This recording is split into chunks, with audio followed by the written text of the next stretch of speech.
The Gospel of John tells us, "The light shines in the darkness, and the darkness did not overcome it."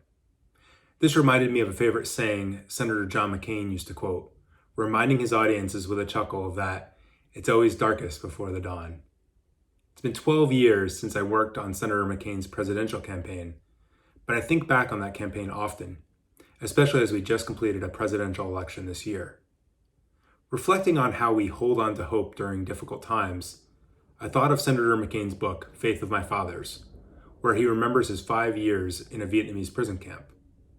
While today's coronavirus lockdowns may seem like a loss of freedom, 5 years as a prisoner of war in some of the most brutal conditions possible doesn't seem like much of a comparison. Throughout his book, and indeed throughout the rest of his life, hope was central to everything I learned from Senator McCain. Hope in his case wasn't about unrealistic optimism. It was about a gritty determination to continue on and make the world better each and every day.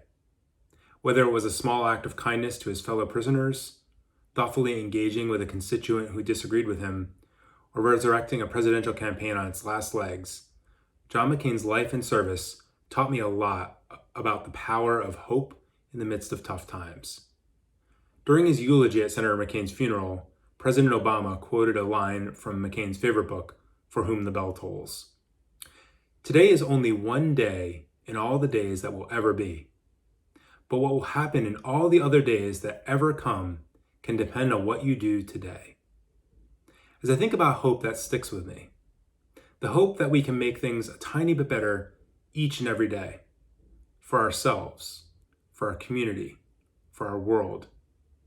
And nowhere is that more apparent than in the hope of a baby, born in the most humble of circumstances, whose light shines brightly in the darkness.